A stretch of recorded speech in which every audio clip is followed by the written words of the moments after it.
จะรีบสู้បងប្អូនចិត្តដល់ថ្ងៃចិត្តដល់ថ្ងៃចិត្តដល់ថ្ងៃបងប្អូនបាទកម្លាំងសាច់ឈាមអីបរិបូរបងប្អូនណាបាទយើងនៅសង្ឃឹមថាដល់ថ្ងៃយើងមិនមានការប្រែប្រួលបងប្អូនណាបាទយើងមិនមានការប្រែប្រួលសុខភាពទេចិត្តដល់ថ្ងៃមកគ្រាប់នេះយើងចូលនឹងសូវច្រើនបងប្អូនណាបាទចូលច្រើនមែនទែនបងប្អូនបាទនៅលើទឹកដីខេត្តកំពង់ឆ្នាំងបងប្អូនយើងចូលនៅលើទឹកដីខេត្តកំពង់ឆ្នាំង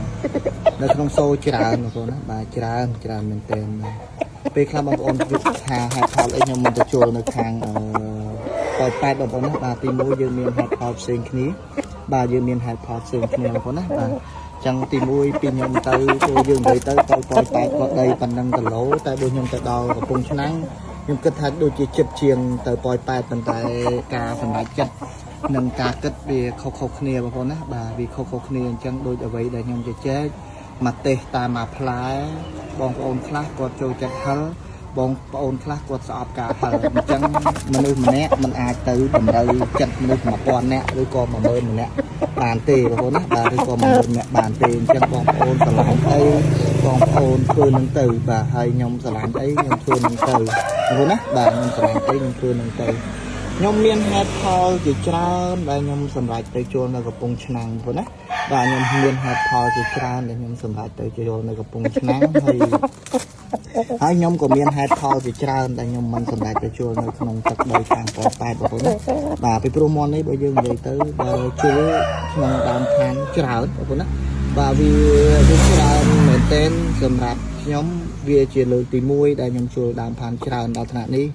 ហើយវាមិនមែនជាប្រភេទមន់បកាអីទេបងប្អូនបាទវាមិនមែនជាប្រភេទមន់បកាអីណាស់ណាសម្រាប់បងប្អូនទេបាទប៉ុន្តែបើសម្រាប់ខ្ញុំចង់ទៅជាក់ពាក់ព័ន្ធជាមួយខ្សែគូរបស់ខ្ញុំបងប្អូនណាបាទមកគ្រាប់នេះវាជាកូនប្រកាសសុតសាបបងប្អូនណាបាទវាជាកូនប្រកាសសុតសាបបងប្អូនបាទមកគ្រាប់នេះបាទបងប្អូនថាជាស្គាល់បាទបងប្អូនណា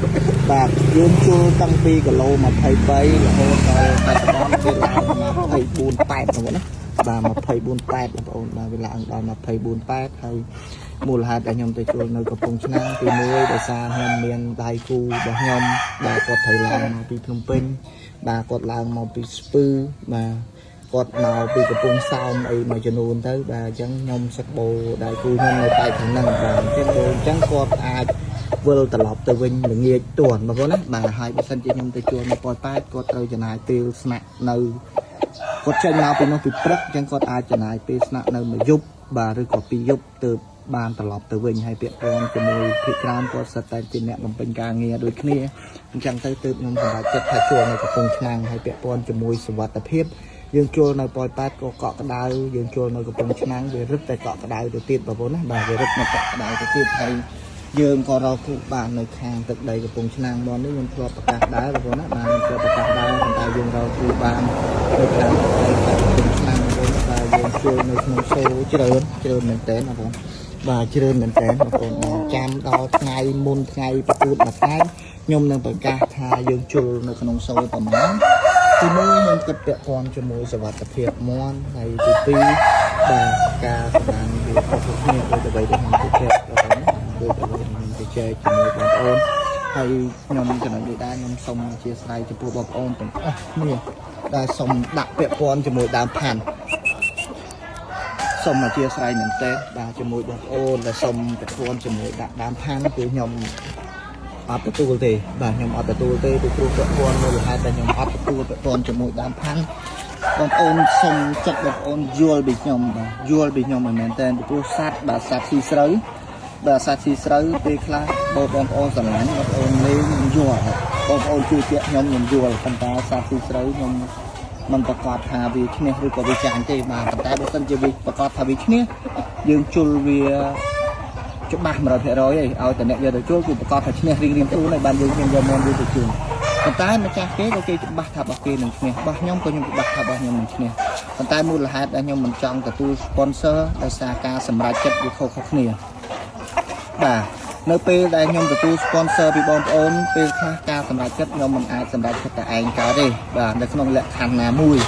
បាទខ្ញុំមិនអាចសម្រេចចិត្តឯងណានេះប៉ុន្តែបើសិនជាខ្ញុំដាក់តែឯងខ្ញុំមិនទទួល sponsor ពីបងប្អូន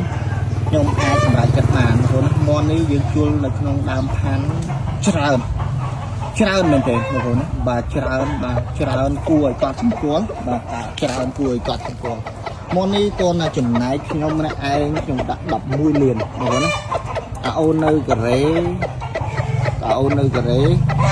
ចន្លោះខែជាពី4ទៅដល់7បងប្អូនណាបាទដៃគូរបស់ខ្ញុំនៅបាត់ដំបងបាទដៃគូរបស់ខ្ញុំនៅភ្នំពេញបាទដៃគូរបស់ខ្ញុំនៅស្ពឺមកនេះយើងចូលច្រើនមែនតើបងប្អូនបាទច្រើនណាបាទដូចអ្វីដែលខ្ញុំនិយាយច្រើនបំផុតសម្រាប់ខ្ញុំលើកទី1បងប្អូនមកនេះយើងជួលបើយើងនិយាយទៅប្រហែលតម្លៃនៃការភ្នាល់នឹងសូវាប្រហែលព្រុស09មួយគ្រាប់បងប្អូនណាបាទប្រហែលព្រុស09មួយគ្រាប់បាទយើងគិតអត់និយាយដើមផានរួមបាទយើងនិយាយដើមផានតែឯងចុយស៊ីសបកលេសហ្នឹងហើយអរគុណបងប្អូនហើយខ្ញុំសង្ឃឹមថាបងប្អូននឹងយល់នៅពេលដែលបងប្អូនបានស្ដាប់វីដេអូនេះគឺមូលហេតុដែលខ្ញុំអត់ទទួលគឺហេតុផលវាមានច្រើនណាស់អរគុណ